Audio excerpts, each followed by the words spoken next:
According to the latest Rasmussen poll, Donald Trump opens up a 44-point lead over deep state Ron DeSantis. And Trump's a little upset. Where is the wimpy GOP in the Senate?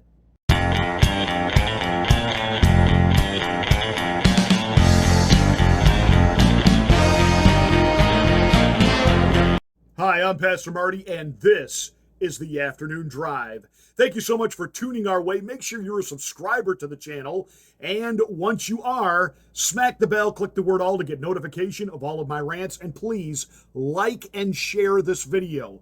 That's the way we get the word out. That's the way we get the algorithm up so that people know we're here. Thanks for tuning our way today. On Monday, President Donald Trump took to Truth Social to basically tear into the rhinos and the wimps that call themselves the GOP in the United States Senate, while praising what the Republicans are doing in the House of Representatives and going after Joe Biden, as Trump quoted as saying, the most corrupt president in American history. And Speaker McCarthy and Republicans are actually weighing out the options if it's time to begin impeachment proceedings on Joe Biden. They're pretty much getting ready to lay out and make a case for the impeachment of Merrick Garland, our Attorney General, who has absolutely weaponized and politicized the Department of Justice. When Eric Holder crawls out from under the rock he's been hiding under since the Obama administration left office and is now praising the DOJ for actually being about justice again, are you kidding me? The only thing they are focused on is coming up with indictment after indictment, charge after charge against Donald Trump. That's not justice. But then again, like Eric Holder once said, forget what Michelle Obama said about, taking the high road. No. We kick them in the groin. We get down in the dirt. We get nasty. We get dirty. We do what it takes because I work for the president. That's funny. Trump's attorney generals were never allowed to say that. They had to constantly say, no, we work for the American people.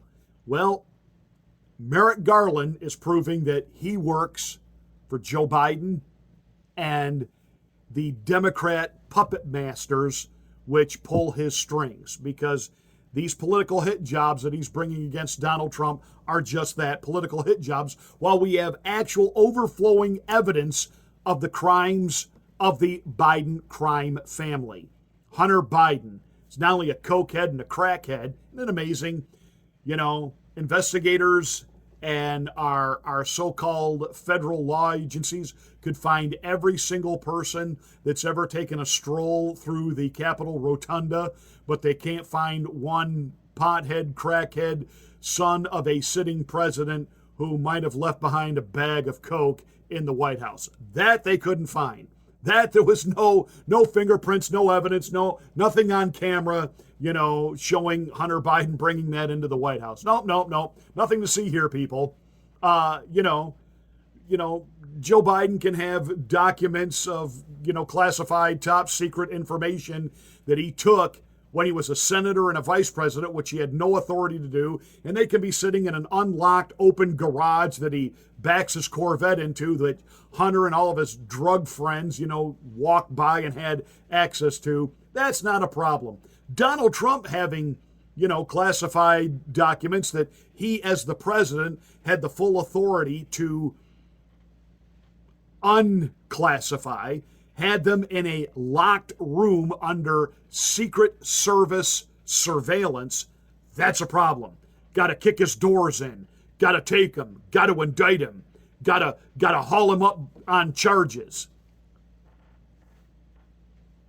This two-tiered fake justice system, which has become a third world banana republic, going after those who are in our political opposition, and we're just going to arrest them and throw them in jail. We're not even going to try to win the argument anymore. We're not even going to try to explain why our ideas are better than their ideas. No. We're just going to discredit them. We're just going to censor them. We're just going to muzzle them so that they can't talk. And if we can't shut down their social media accounts, we'll just throw them in jail. Can't beat them at the ballot box, so we'll just throw them in jail. This is a corrupt administration. Everyone knows it. And what is Bitch McConnell in the Senate doing? Absolutely nothing. Mitch McConnell, who went on the record as saying, quote, Donald Trump was practically and morally responsible for the Capitol riot. Right there, that should have been an alarm bell for every conservative to know that Mitch McConnell and Nancy Botox Pelosi and Chuck E. Cheese Schumer and the rest of the D-state were all in collusion, and they decided long before anybody ever got to Washington, D.C. on January the 6th what they were setting the stage for, a Fedsurrection. They purposely held back security, had minimal security presence, put operatives in and among the people to get things stirred up. They wanted that breach of the Capitol. They wanted those video images because the oligarch, deep state, political ruling class, whether they have an R by their name or a D by their name, could not have the guy who was not part of the fraternity being the president ever again.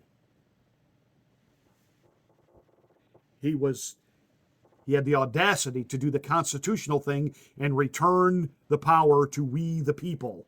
And that could not happen. And while you have people like Jim Jordan in the House and even Speaker McCarthy and other bomb throwers like Marjorie Taylor Greene and others, hot and heavy, going after the Bidens, going after the corruption, going after the illegality of what happened in Ukraine with grift and money, and now Beijing. Senate is nowhere to be found.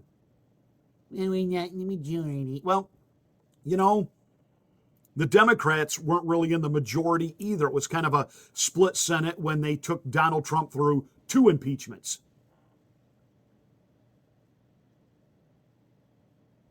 Mitch McConnell is a vile individual, and he got to go. You people in Kentucky, what are you thinking? Give this guy his packing papers. Just hit the road, Jack. Now, I know. Donald Trump said in January of 2021 that Mitch McConnell is a dour, sullen, unsmiling political hack. And if Republican senators are going to stay with him, they will not win again. And people are like, well, wait a minute. All the Trump-backed people lost. That's not what went down. And to spin it that way is a sophomoric at best understanding of how politics was working in those midterm elections. And at worst, you're part of the lie. The Trump candidates did not lose because they were, quote, Trump candidates. They lost because the rhinos in the Republican Party within the Senate, like Mitch McConnell, decided to pull funding and support from them, so they were all basically on their own. Bump, ba-dum, bump. That's what happened. And I know there are people who do political commentary here on places like YouTube, guys like Kyle Kulinski, who, talks about, man, everybody Donald Trump supported just went down in flames and he has no political power or clout. Kyle, you just keep showing what a rank amateur you are with your M&M hairdo and the fact that your mommy has to pick you up after soccer practice. I know you call her your wife, Crystal, but you're really just another kid that she has now. No. Ron DeSantis did not have this rock star status during the midterms because he won in a landslide and all his people won in a landslide. It was a calculated, planned result. The GOP establishment decided, okay, we might not be able to get a guy like a Mike Pence elected, the typical neocon, typical, Republican hack elected. Because the people do seem to like the Trump-type speak and policies. So we'll put all that into Ron DeSantis. We'll make him the Trump light. Now, he's going to do exactly what we say once he gets here because he's deep state, and we got crap on him from when he was with JAG. So, we've got him on a leash, and we'll know how to control him. But we can make people think he's just a less dramatic version of Donald Trump. So they pump money to Ron DeSantis. They pump money into Florida so that all of Ron's people could get reelected and elected. And they created this fake rock star image of him. And now look at what's happening. They are running for the hills from him. He is getting decimated. He is getting creamed, shellacked. By who? The real thing, Donald Trump. Some of you don't know this, but I do. Not only am I a pastor, but I host a 2-hour weekly oldies radio show, original era rock and roll, 1950s, 1960s.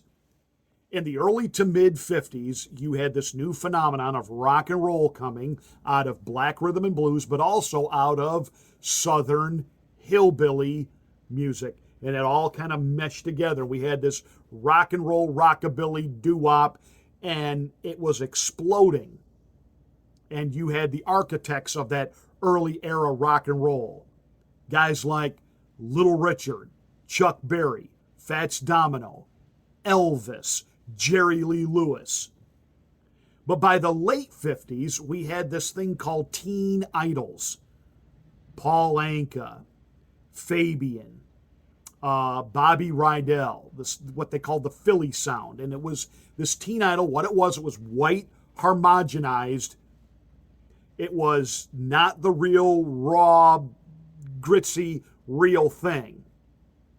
It was record companies, all the major record labels now wanted a piece of the rock and roll pie. They didn't touch it at first, and all the independent labels sprang up and started making millions of dollars on this new sound. So when the major record labels got involved, they decided it had to be whiteified and cleaned up and respectable, and they used a patsy like Dick Clark to make it palatable for middle-class America. And by the way, Dick Clark was guilty of payola more so than Alan Freed ever dreamed of being. But it was fake. It wasn't the real thing. And by the early 60s, when it looked like, quote-unquote, rock and roll was on its way out, it came back with a vengeance because of the British invasion. The Beatles, the Rolling Stones, they came back in a huge way, bringing back the raw rock and roll of the 1950s, that black rhythm and blues, that rebellious of an Elvis, and they brought it back in a big way, and then rock and roll took back over the charts again. That's what's happening politically. Donald Trump was the raw, real deal. Ron DeSantis was just a knockoff teen idol version, but he's controlled by the deep state. Like teen idols were controlled by the record label, Ron DeSantis is controlled by the deep state. He's fake. He's a fraud. I helped him get elected his first time in Florida. I was on the radio there. We dragged him across the finish line. Trust me on that. And I was thinking that if anything happened and Donald Trump really could not run, I could probably get behind Ron DeSantis. Not happening. If something happens and Donald Trump cannot run, I will do a write-in for Vivek Ramaswamy. I will not vote for Deep State Ron. He's a fraud. And the rhinos that backed him, they're frauds. They will take us back to Bush-era policy. You will basically have a Paul Ryan type of president in Ron DeSantis. Oh, we might score a couple, social issue wins because, they don't care about the whole wokeism. They're not for it. They're not against it. But if it scores them a few touchdowns and keeps people, excited, we put it to Disney. We put it to Dylan Mulvaney and Bud Light. You know what? They'll go along with that because they're going to get what they want out of him. The globalist agenda. The globalist agenda. See, with a Donald Trump, and I'm telling you, Mr. President, Donald Trump, national health care, national health care, national health care. Man, you do that, it's in the bag. Ron DeSantis will come in. He will maintain the status quo when it comes to how we do economics and foreign policy. We'll be at war with somebody. We'll keep the wheels of the military-industrial complex rolling under Ron DeSanctimonious. And that's what Bitch McConnell and the rhinos in the Senate are there to do, to make sure that happens. Mitch has got to go. And Ron DeSantis can't get in. It's got to be the real fighter, Donald J. Trump.